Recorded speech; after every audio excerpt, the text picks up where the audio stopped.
Well, good afternoon, everybody. It's Tuesday, and welcome to a Denver edition. At least that's where I am. It's fun out here. The office is beautiful. Everybody's nice. Everybody's fit. The Starbucks is full of people with laptops doing smart things. It's just all wonderful out here in the West. We've got a fantastic guest today. Brad Olson he's a leader at his own business, Recurrent. And Recurrent does thought pieces, and more importantly, they manage a lot of money. Brad's career includes being a midstream analyst with us, where he was one of our most provocative thinkers and always stirred it up and got us going. He's a Rice graduate, so, a number of us like that around here. But he's had a lot of experience in managing money over the years, and he's just a great thinker, and he's a lot of fun, and he will say stuff that gets us thinking. Brad, welcome home, brother. It's great to see you. Thanks, Maynard. It's an honor to be invited back, and hopefully I can provoke people the way you you said I would. Oh, there are very few things where I say it's a sure bet, but that is a sure bet. Sure bet. Okay, so today in the lead-in, Matt Portillo is out on the road seeing investors like crazy, like back to back to back to back to back. So he's not going to join us, but he did give Mike some tidbits. Mike will join, do the market, and then Craig Webster is back. He's our ESG pro, and Craig recently put out some ESG work, and then Colin's going to wrap it up, and then we're going to get provocative with Brad. So Mike Bradley, take it away, brother. Hey, Maynard. I hope everything is going well. I'm going to try to limit my comments to around 30 minutes today, and then we'll move on from there. Such discipline. But yeah, great job. Yeah, exactly. I mean, Matt Portillo's been on the road, and it's been, most of the discussion has been on the natural gas price move, what it means, whether it's cyclical, whether it's secular. And I think, people are, I think there's a lot of discussion on that right now. And I do think, we've been talking about this for a good bit of time about how, gas was net short. I mean, spec interest was really, really short, and there was a potential with all the E&Ps that had been hedging out there.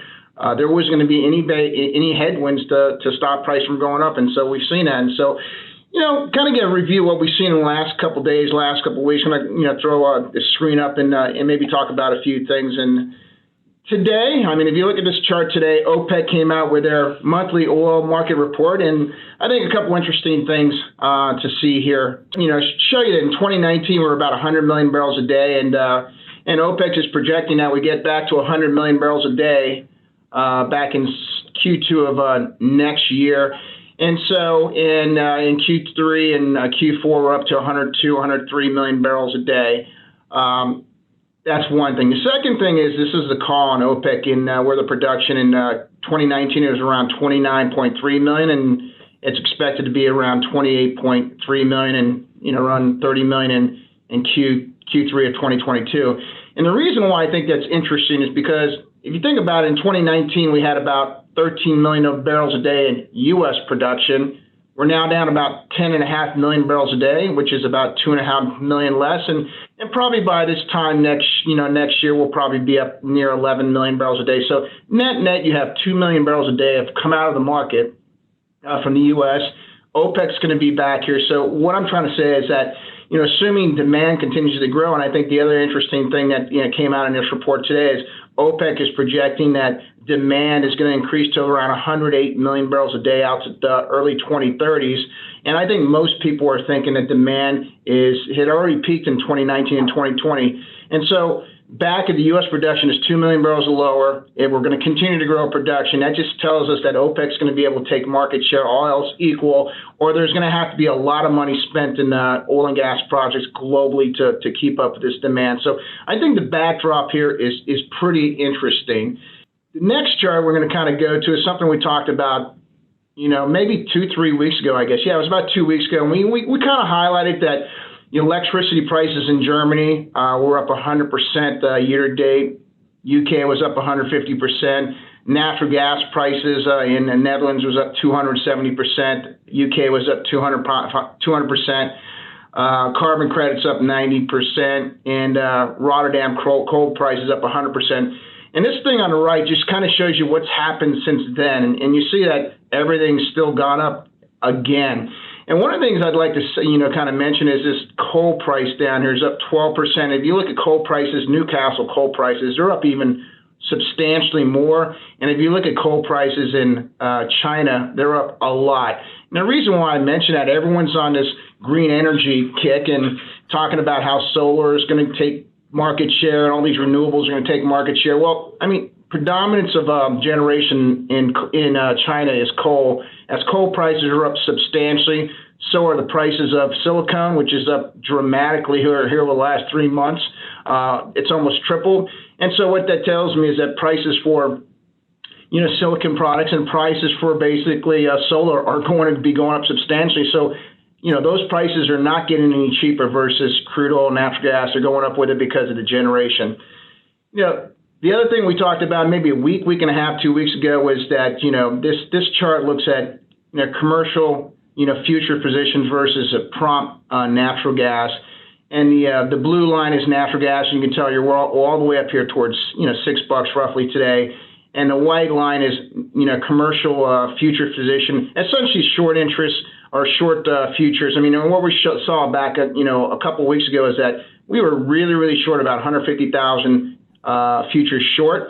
And, and what I had said at that point in time is that there was a lot of hedging being done by E&P companies, and you would expect that this white line would be way up here following natural gas, because it typically does mimic it, because it's hedge funds, and hedge funds tend to be the smarter guys out there. And there was a complete decoupling here. And so my point is that with E&P is really already hedged out there with this, short interest being really, really high, that gas had a long way to go because it's short interest, and that's what we're seeing right now. So I would expect over time this line is going to start to come up.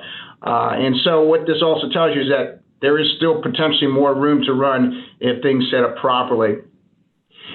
And I think the last thing is, just these are the headlines that I just pulled up from Bloomberg over the last 24, 48 hours. And I think, a lot of them are interesting. Like the first one read basically talking about Pakistan, natural gas prices, they've switched a lot towards LNG, and prices have moved so far that they might just have to basically turn the lights off come winter, which that's going to create some social discontent there. This other thing is really kind of jives with what OPEC said today, that they see growth continuing out to 2035. That is not consensus, and that's the case, then, we're going to have a real problem with crude oil. This one right here, China's coal shortage mean higher prices for the whole world. We're seeing that right now, and I don't think people get it. This is very inflationary. I think this is why we've seen rates start to move up here over the last couple of weeks or so. And so we see this food inflation thing. And what I think is really interesting is the second one, too, is that Quebec case to exit oil producers boost green investments. They want to be out of oil producers, Canadian oil producers, by 2022. We saw this with the Norwegian sovereign fund. We saw this with New York pension funds. So the more these guys get out of that, the higher the cost of capital goes. It means the more expensive it is going to be, to basically generate what we need to get through this transition. And we're seeing all these guys are doing this. We're creating an environment we see right now. And I think this last caption encapsulates everything by Goldman Sachs. The energy crisis is old economy's revenge. This is something we've been talking for a while, that a lot of this energy transition has not been well thought out. It's being tried too quickly, and we're going to see these spikes happen. And we don't think this is a cyclical issue. We think this is going to prove to be a secular issue. And I think as prices stay where they're at, and it stays this way into winter, and Europe is running out of power, or prices get out of control, we're going to see some social discontent. We're going to see yellow jackets in the street. And I think it's going to really, feed into, how people start to think about this energy transition, how quickly we're going to go about it. So just a bunch of stuff that we've seen over the last couple of weeks. It's really where we thought things would be. Things that, this whole energy transition is something we've been saying is going to be the most inflationary event we see in the next couple of years. We haven't seen anything like this for the last 20 or 30 years, and it looks like it's coming true. So we'll leave it at that.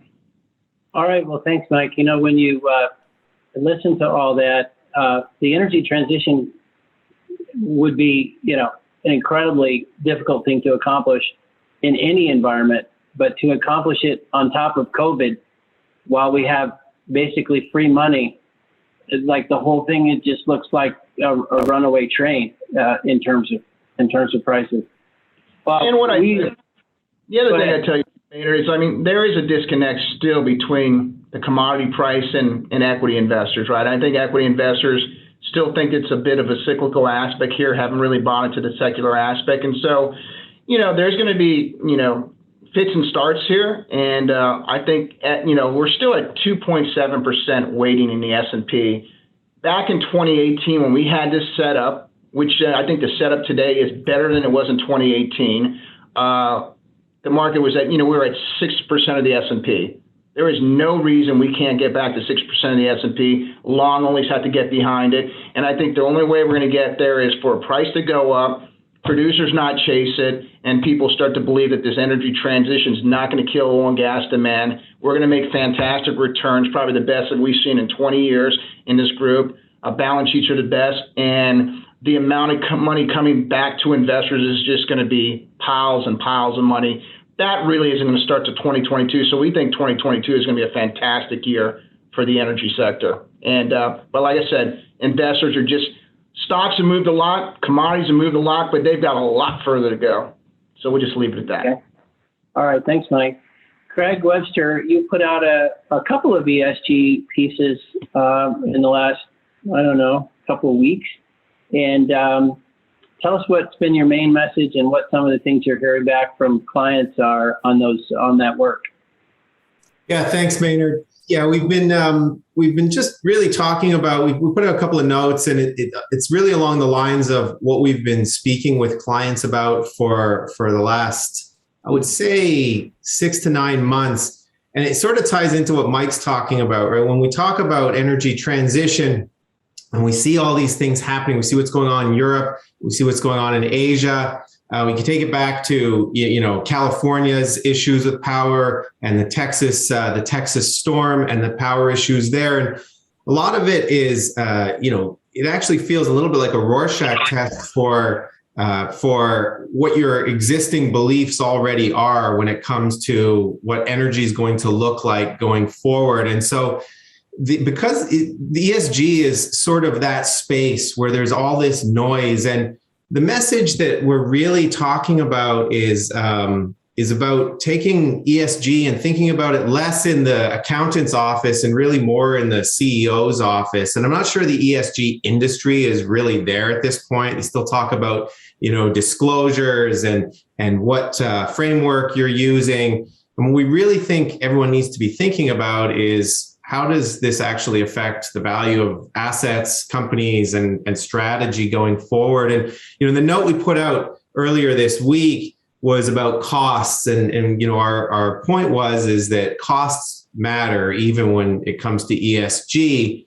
And the real impetus behind that was, shareholder stewardship, and this engagement with shareholders and management teams has become far more intense under the ESG umbrella. But the feedback we get from companies is it tends to be really superficial. And our point is that investors need more information to be more responsible and more thoughtful. And we would argue when it comes to something like emissions, right, which is probably the most front of mind issue for the oil and gas industry as far as ESG these days, what companies should really think about doing is give investors enough information that they have to be more thoughtful. And in the case of emissions, the argument we made was figure out what the pathways could be, right? We decarbonize a little, we decarbonize a little bit more, we decarbonize a lot, and then make those costs very transparent to investors and say, you know what, we can cut our emissions by 10% and it'll cost us very little. 30% starts to cost us a little bit more. And then this is what it does to returns if we start to go beyond that. And then you're into actual intelligent discussions, thoughtful discussions, and you're actually having conversations that you can base legitimate strategy and legitimate spending on. And look, ESG's come from the point where no one knew anything about it. And then we're now fast forward 3 years and we're actually committing real capital to it. And the conversation hasn't actually really caught up to that. And so we think that, it is about taking it out of that accountant's office and the IR, thinking about it as an IR thing or a PR thing, and thinking about it more as a strategic issue that CEOs and boards really need to be thinking about in terms of value. These are really sort of fascinating points, and maybe it's taken us where we all want to go, which is a little bit more of, return on investment to E&G, cost of CO2 reduced per unit, getting more economic in this whole discussion and not just being just do it. That sounds pretty good. The other thing, maybe you could comment on this. It seems like a lot of companies are just hunkering down and, trying to get focused on, okay, what's my score? What is my rating? And let's just get it better because that's going to help me. Is it getting a little more practical in that way, or am I imagining it? Yeah, I think companies still talk about that and it still matters, but it's far less of the discussion. And that feels a lot more like the sort of the consultant speak of the ESG world. And while it's still there, when we actually think about what companies are faced with, right? What CEOs are faced with, they sit down with an investor and the investor tells them one thing and they walk away and think, well, can we even do that, right? What would it mean if we actually did that? And so that kind of conversation I think it's always going to be there, but it is getting to the point now where you hit a tipping point, you hit a breaking point where you have to inject some realism into the conversation. The best example of this is alignment with Paris, right? This concept of you need to align your business with the aspirations and goals of the Paris Agreement. And that's a question that's actually enshrined in black and white in some of the stewardship documents of some of the biggest investors out there. We want to know how you align with Paris. And the real question isn't how do you align with Paris? The real question is what do you think is going to happen? What are you actually aligning with? What are the risks if you're wrong? Right? But if you're looking at your crystal ball and you don't think that that's the pathway they're on, then I'm not sure that anyone's going to conclude that allocating capital in that way is a good idea, right? So the right question to ask isn't the question that's actually being asked. And that's the gap between aspiration and reality, that at some point you hit a brick wall and that has to close. And so I think we're at the very, very early stages of talking about this. We've been talking about it for a little while, but it feels like people are more comfortable having that conversation now and say, okay, wait a second. This is what we're being asked. This is what's being talked about, but this is the reality. So how do we convey that message and still appear to be responsible in thinking about this? All right, so let me jump to Colin, but I'll ask you a question as we leave. Have you seen any company presenting in public this type of, we could spend this, we could spend that, these are the trade-offs? Have you seen anybody, effectively putting that message out yet? Not in a sort of a scenario analysis. I think if you go back to Diamondback with their Q4 results, so you're going back to February, they were early in putting numbers out there and saying, this is what it's actually going to cost us. And I think that was the start of that conversation. Okay. Well, let me jump to Mr. Fenton while we've got, we got Olson on deck. So, Colin, what do you think about this crazy world we're living in? Well, we've got two other pots on the front burner, debt and dollars. And so it's important to pay attention to the strong moves in FX that we saw today. The pound got hammered today. It lost 1.24% against the dollar. It was the worst daily slump in more than a year. Now, one might be tempted to ascribe that to stress to the boom in energy prices and the way that the UK is handling its shortfalls on supply. You might also ascribe it to the BOE doubling down on transitory inflation as the explanation for why those energy prices are happening. But there was a comparably nasty move in the Mexican peso today as well. It lost 1.3% against the dollar. So you're seeing it both among energy consumers and energy producers. Now, notably, oil skew is essentially flat. Brent Z125 Delta is skewed to the puts, but only by 1.72 vols, and the flat implieds are right at the long run means, about 34, 33. So looks totally, kind of even odds on whether prices go up or down, at least in the opinion of traders. And then also the Japanese yen depreciated sharply against the dollar, more than 2% since Wednesday, for losses in 5 straight sessions. And we don't think that's because of the upcoming nuptials of the Japanese princess and the controversy that is roiling Tokyo. Now, dollar strength is happening while we are not seeing wonderful demand for U.S. securities. Demand for U.S. large cap equities is rolling over. The S&P 500 closed below its 50-day moving average, both yesterday and today. Today, we noticed it tested just 5 points above the 100-day moving average, and really the technicals look not so great. On the bond side, today's auction for 7-year U.S. paper was not as ugly as the debacle in February, but it wasn't very pretty either. In order to get what was basically an average bond auction across the line, we had to see a pretty strong upward move in Treasury yields across the strip. In the 10-year, kind of moving beyond that auction, we've seen 23 basis points since Wednesday, plus 35 since August 3rd, and even the 2-year is up 9 basis points in the month of September to 30 basis points flat. Other safe havens, totally shunned. Gold is tanking. Flat price was down 1% today, and we noticed that the December 1700 calls lost 17% of their value today. Now that's a prompt in the money call, and it's at $59 per ounce on the premium, and cryptos are also consolidating to break. So what does it all mean? It means that we're seeing traders in global markets fleeing to cash, specifically dollars in cash accounts. Now, that may be too much of a fear-based move. It may be temporary, but it certainly is something that signals that investors, traders, risk managers worldwide are not happy with what they see in global markets today. Man, that is it's a dizzying tour in all of this. You combine all 3 comments, and it does make you want to go to cash. Brad Olson, tell the world about Recurrent, and then tell us about the world.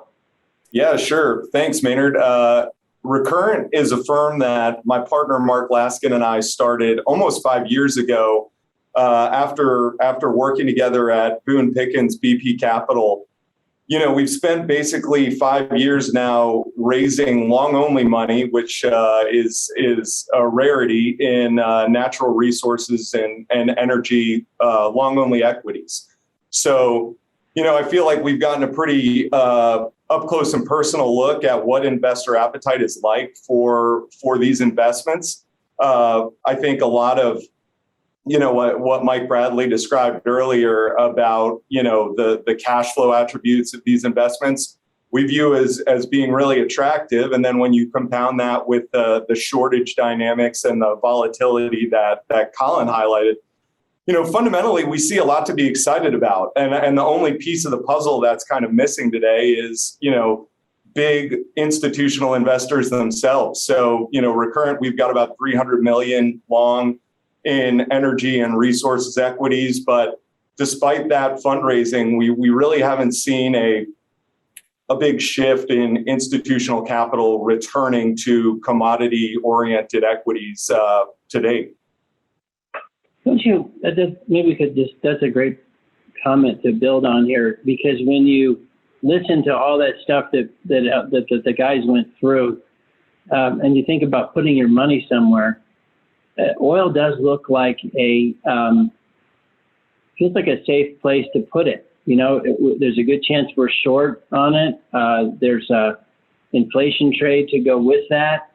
There's sort of a political risk trade because, the world doesn't seem as stable as it used to. And there's just maybe even a supply chain kind of trade that, it's a product that's going to respond to shortages or maybe some sort of, issues here and there. It's surprising. It's getting a bid, but it's surprising it's not getting more of a bid when you look at it relative to everything else. Well, you're right, Maynard. And before we went live, Colin made a great point about how, if you call a cycle 4 years ahead of time, it's basically the same as being wrong. And I think what we've seen over the last 4 years is, the ingredients in the current shortage dynamic we're seeing those seeds were being sown over the last 4 years. But, what I'd say to the energy experts and specialists who I know tune in every week to your podcast is that for the generalist out there, for the generalist allocator, the endowment and the pension, they finished getting out of energy during 2020 and early 2021. So when we're looking around today and saying, hey, coal prices are making 10-year highs despite China desperately trying to reduce coal demand, how could this dynamic be taking place, and why isn't there any supply here to alleviate that? Well, the reality is we've been in kind of a multi-year divestment cycle, which really culminated in the last 12 months. And so, it's really exciting from a fundamental standpoint because people finished getting their money out of energy very recently, which means that a lot of capital really isn't going to be looking at energy to add again for probably at least another 12 months from here. So, Brad, you mentioned, so you have a long-only fund, and I was just visiting with a good friend last week who was talking about his fund and how he's benchmarked. And then I was listening to that, and it sounded really fascinating because if an investor, someone like you, is investing to just make a certain return with a certain risk profile versus investing to beat either the S&P 500 or some other index, do you mind commenting on what you guys do at Recurrent and why that is or isn't that structural feature, why that is or isn't really relevant to why people might be, doing what they're doing, getting back in, et cetera? Yeah, absolutely. I think in a healthy kind of bull market, maybe the one that you could argue energy was in from the late 90s all the way till 2014, there's a lot of focus because energy is 15, 16% of the overall equity market. There's a lot of focus on, stock picking and is Diamondback going to outperform Pioneer, and a lot of the kind of hedge fund focused strategies that, obviously were such a big part of the shale boom. And then when you think about where we're at today, energy is just over 2.5% of the S&P 500. When we talk to an allocator or a family office who's looking at energy, they are effectively making the call. I am not comfortable with the shortage and the underinvestment dynamics I see in energy, with energy only being 2.5% of my equity exposure. I want to make an active call above and beyond just call it an S&P 500 style weighting when I'm building a global portfolio. And so, when we look at our portfolios, the XLE for our domestic North American strategy, we're often talking about the XLE or even a midstream benchmark for North American investments. And we also have a significant portion of our assets which are actually European domiciled, and that focus is much more global natural resources. But when we're actually looking at, why would an allocator choose us? Why would an allocator put money to work? It's effectively because a CIO or an allocator somewhere is just uncomfortable with where passive allocations have taken us in terms of having a low single digit allocation to commodity levered sectors. And Brad, as you look at what are the themes? You were always great when you were at TPH thinking about the themes. It's something that was going to really move an entire a number of stocks. Like I remember you had a big piece on the Marcellus when you were with us about takeaway capacity, and that was very thematic, and it obviously affected everybody exposed to that. What are your big themes right now? We've hit on a number of them coming in, but are there particular themes that you really like as you think about putting money to work?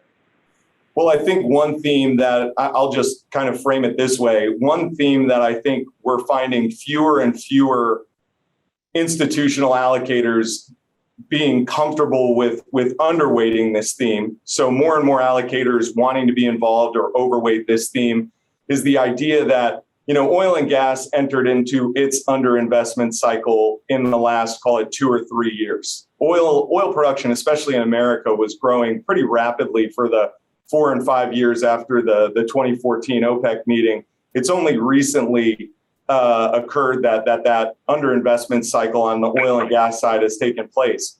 When you look at minerals and really metals and mining, all of these, all of your industrial metals are going to see annual growth rates increased by anywhere from, call it 20 to 100%. So if demand was growing 2% before, you're going to be looking at a market that is growing 3, 4, maybe even 5% going forward.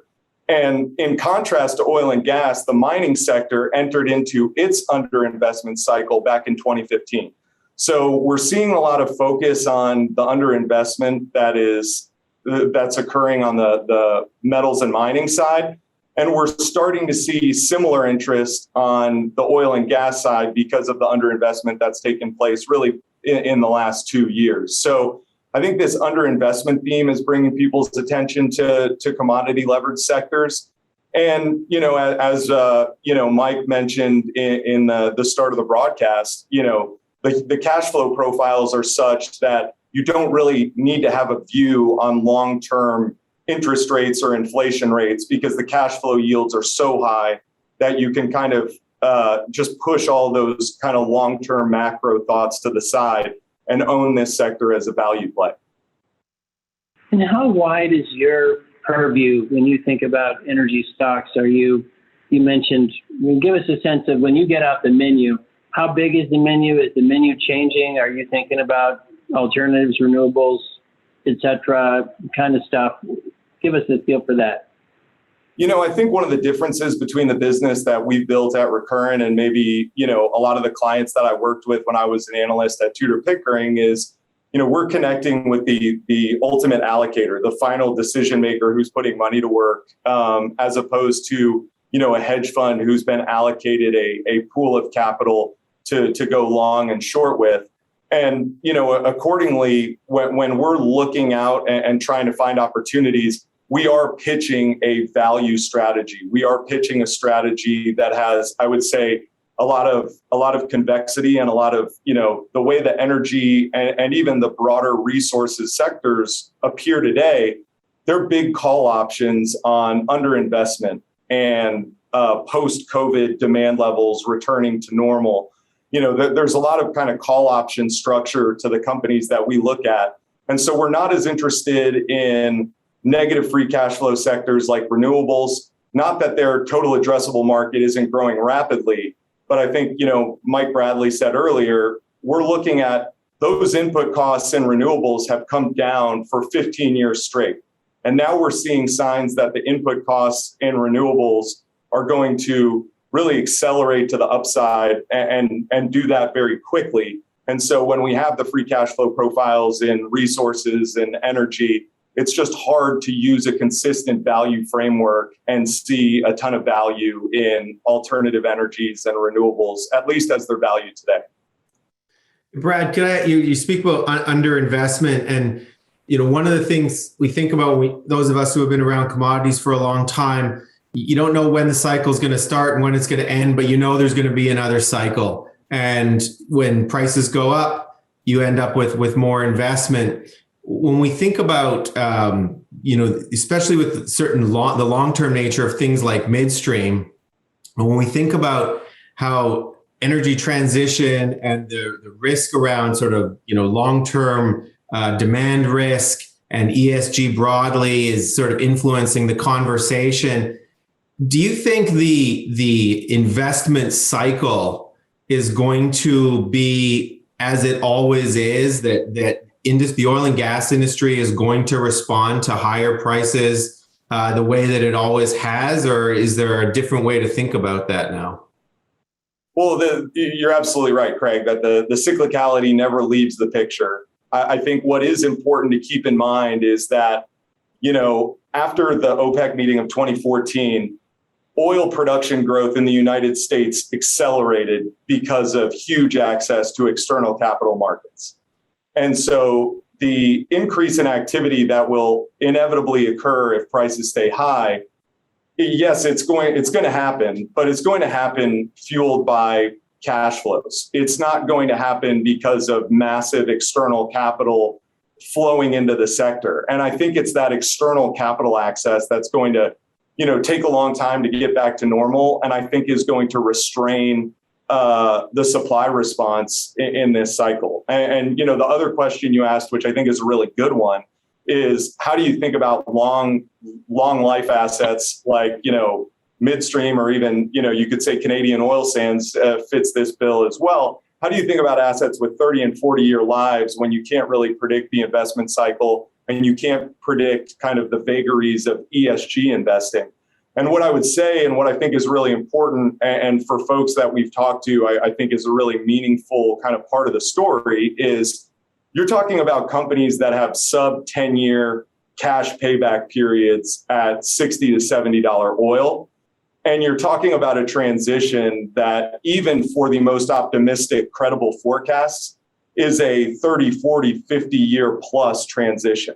So when you're talking about arbitraging a 50-year transition with a sub 10-year cash flow profile, I think that's where people say, I can think about ESG and I can think critically about it, but I'm also being presented with kind of two durations that don't really match up, no matter how you cut that ESG analysis. Hey, Brad, are you seeing anything in your investors that, we always hear a lot of institutional investors are just pulling away from oil and gas. Are you seeing trends where, I know you said a number of them are coming to you because they don't like the weighting that's provided kind of in the S&P 500. They want extra weighting. But are you seeing signs that some people are just coming around to, well, geez, why were we so fussed about oil and gas? We really ought to rethink being exposed to it. Or is the trend just, it seems like the trend is always like, to Mike's page, every week there's another announcement, someone has decided they're gonna pull away from it for kind of social reasons. Well, the way we view it is the capital markets are a system where different groups shepherd capital at different times. And the reality is a lot of the endowments and pensions who saw a structural kind of decade plus growth story, domestic oil and shale as being kind of a decade plus growth story, a lot of those allocators were maximally exposed to energy in 2014. They threw in the towel sometime around COVID. It's very difficult to return with a fresh set of eyes in 2021 and say, hey, let's sharpen our pencils again after the brutal kind of 6-year experience we had with oil and gas. So I think you just have to be reasonable and say that group, which is a significant group, is probably gone for at least a few years. But at the same time, what we're seeing is, less mandate-driven, family offices, independent kind of wealth management companies who are really looking at value and saying, I tell all my clients I love value. I tell my clients that there might be, opportunities in value stocks and triple C bonds. Well, when I say that, I'm kind of talking about energy, whether I'm using the term energy or not. And so I think there are a lot of allocators who aren't as mandate driven, who are saying, if that allocator, that endowment or pension just was disgusted and selling at any price in 2020, it's my time to kind of step in, pick up the football, maybe carry it for 3, 4, 5 years. And I have a belief that eventually that allocator will come back as, the inflow and outflow of capital into this space normalizes. The free cash flow yields are better understood on a multi-year basis. And I just think people have to remember that it's really early, right? I mean, in mid to late 2020, a lot of these big endowments announced that they were done with fossil fuels. Certainly, it's too early for them to be taking a fresh look today. But there are, different value-oriented investors coming out of the woodwork. And I'd even say European and international investors are the ones that we've talked to, where there's just an innate fear of inflation, especially in Europe, where there are allocators there that say, we want to be focused on ESG, we want to be focused on the best operators, but we do need to protect our long-term capital with inflation hedges, and we can't let a myopic focus on ESG cause us to forget our mandate of protecting against inflation. Hey, Brad, this is initially a comment and then a question, I guess.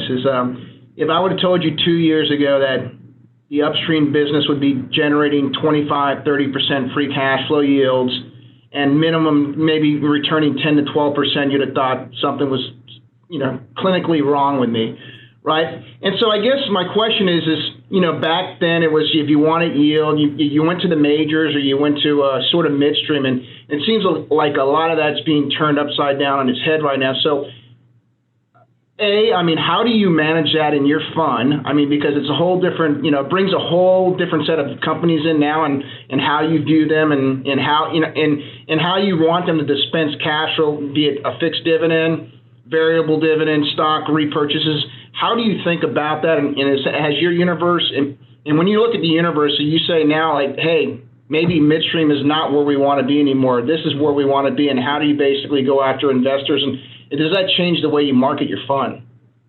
It's a good question. I guess I'll just start with the way we look at the sector. One of the points that, Mike, you were making when I was on the research desk, a decade ago or so, that this idea that when things are really good in this sector, the returns on capital are never as good as the spreadsheets would indicate. And when things are really bad and oil price is getting hammered, the returns on capital rarely go negative. There is a mean reverting nature to energy companies' returns on capital.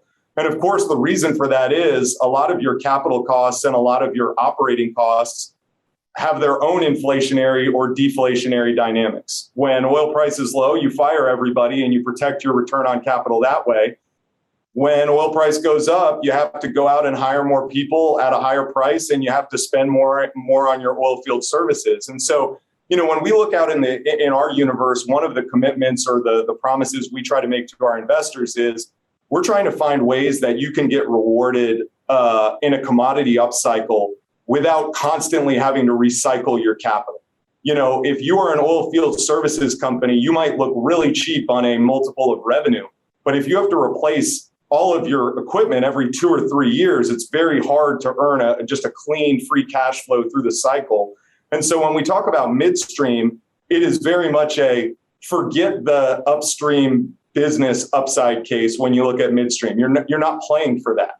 But if you're an upstream business, we can argue about what the right numbers are, but companies that claim to have multi-decade inventories are acquiring inventories, throughout the cycle.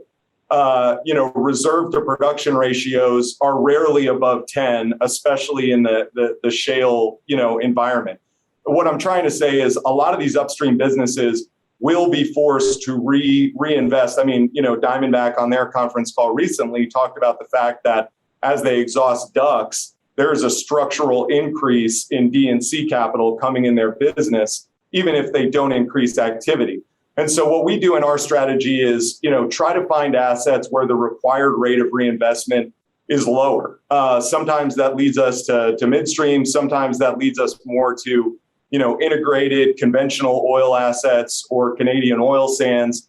But one of the reasons that, we've been less focused on, say, service or shale over the last 5 years has been because an upcycle eventually requires you to pay the piper and reinvest a whole lot of your free cash flow unless you have a very restrictive mandate. And I think, Mike, to your point, we're starting to see that with the promissory, we will not reinvest more than X% of our cash flow.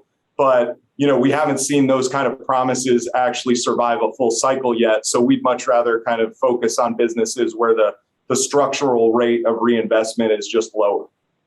We're about $1 trillion in market cap in energy right now. And in 2018, we're around 1.5, 1.6. When you think about the pool of capital that, could be out there that energy could go at over the next 3, 4, 5 years, what do you think that might be? And what sectors would those potentially come from? Is that the utilities maybe, or is it midstream? And how do you think about that? It's a good question. Honestly, I can't say that I think a ton about where's the capital going to come from. We do talk a lot to investors about utilities being one of the sectors that is probably the most vulnerable in an environment where energy does well. You're talking about an environment where, again, for the last 20 some years, you've had a generally secularly declining interest rate environment. If you're a utility, you're never in a rush to redetermine your returns on capital when, real rates are falling.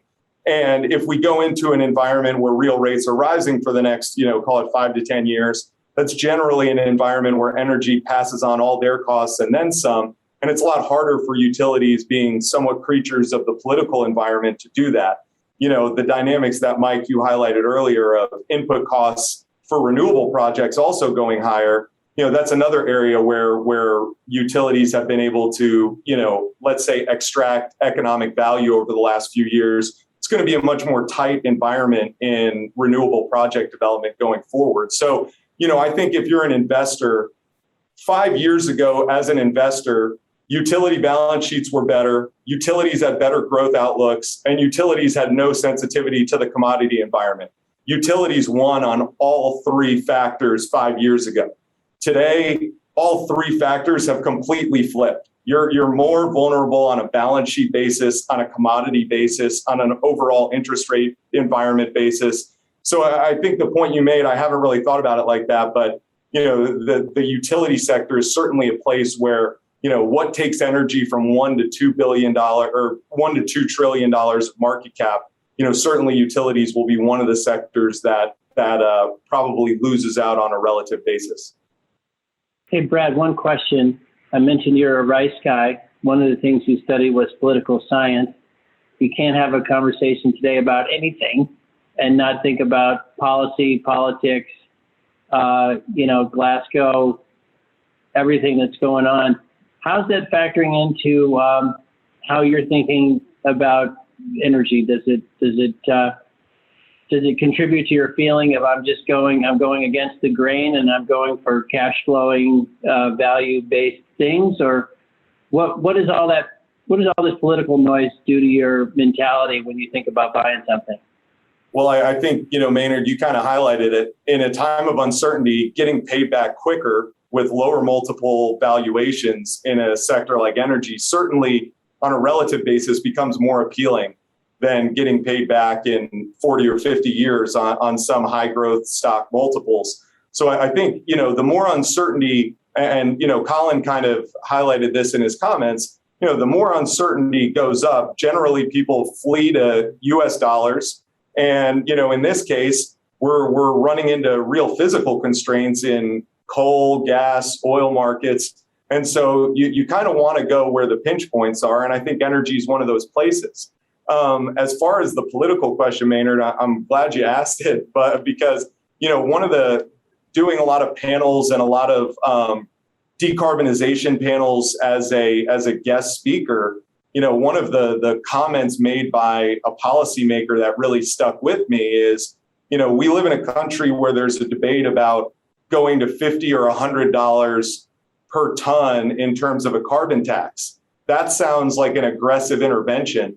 Yet when you look at the actual status quo policy in the United States, it is gifting $7,500 to people buying luxury vehicles that they were going to buy anyway. And so when you think about wasteful, kind of unsustainable government subsidies, I just pull out the $7,500 electric vehicle credit that generally subsidizes, high five, low six-figure car purchases as being one of those policies that if we really are going into an inflationary environment, if we are going to experience more of a fiscal crunch or a competition for borrowing globally as rates rise, it's just hard to imagine some of these, subsidies surviving. And I think as you look out in the world and you say, you look in solar and you see costs rising, you look at wind and you look at steel and aluminum inputs, you see costs rising, you see electric vehicle batteries and storage batteries, you see costs rising. And the only place where capital in this value chain, new capital's not coming into the picture, is really in metals, mining, steel, aluminum, copper, nickel, you name it. And so, I think from a long-term value investor perspective, you look at that environment, you say, I see a lot of unsustainable subsidies on the consumer end of the value chain. And I see a lot of underinvestment in the producer end of the value chain. And I just don't know how long that imbalance can really last in a fiscally constrained world. So Brad, picking up on that point, I mentioned up top that the S&P 500 had a pretty bad day, but it wasn't every component of the S&P 500. In fact, among the top 10 were two of the largest oil services companies had good days. A major had a good day, and one of the world's largest miners had a good day. So we have a lot of CFOs listening to this. Without naming any names, maybe keep it more at the sector kind of level. Who should be worried over the next 3 or 4 months? And who should be looking to take advantage of some of these value dynamics that you're talking about, especially if they're in businesses where maybe investors have pressured them into tolling agreements or, kind of physical hedges? Is there an opportunity here for a CFO and team to unlock the kind of value that you're talking about? Well, over the next 3 to 4 months is inherently a tough question, but a good one. I mean, I think what I can't help but look at is if you look at the world through a broad resources lens, we're once again back in a world, or we're starting to talk about being once again in a world where would you rather make ammonia-based fertilizer in Kansas and Oklahoma, or would you rather make it in Norway or Spain? And, I think what we're seeing again is, it's some of the acute aspects of the shortages we're seeing. When the world is kind of scrambling to get its hands on more thermal coal, there are certainly aspects of that, the acute aspects that probably won't last for multiple years. But it is kind of a reminder of, here in the United States, we are in an environment where we can't export enough gas to close the arb between Henry Hub and the United Kingdom. And so I think there are opportunities if you're, an American CFO. You're selling into a global market that is rapidly shuttering steel, aluminum, fertilizer capacity. And you're sitting here in the United States and your cost of gas inputs has doubled, but it hasn't gone up 400 or 500% like it has in Europe or China. So, I mean, this is the same conversation we had in 2013 or 2014, the American kind of domestic energy advantage. And it's obviously not been politically emphasized as much in the last year or two, but the reality is those dynamics are still there, and if anything, are probably where we sit today, driving a lot of the relative moves in terms of who's best positioned and who's worst positioned with where prices are. So, Brad, maybe one question for you about call it business models, or kind of your career. And the sell side. So you were in money management. You came to TPH. You were a fantastic research analyst with us. Now you have your own firm where you combine money management with periodically writing some great thought pieces. I'm sure there's a question in here somewhere, Brad. But I think what I'm saying is it's interesting. You're combining thought pieces with capital, with investment. The sell side is obviously, particularly in energy, has gone through a lot of turmoil and change. What do you think about business models and research and where things are headed sort of structurally? Yeah, well, it's a great question. I think, for Recurrent, really a lot of what we do here is not all that different from, some of the sell side work I did at Tudor Pickering. I remember as a, new hire at TPH, there was, it's a political science guy from Rice trying to figure out what people care about. And I came up with the idea that there were a lot of people drilling for ethane and propane, but none of those CEOs and CFOs knew who bought or consumed their ethane and propane. And it felt like an interesting dynamic where two adjacent industries, chemicals and E&Ps that never spoke to each other, were kind of heading for a huge inflection one way or another. And it ended up being that, NGL prices were pretty violently dislocated for a few years.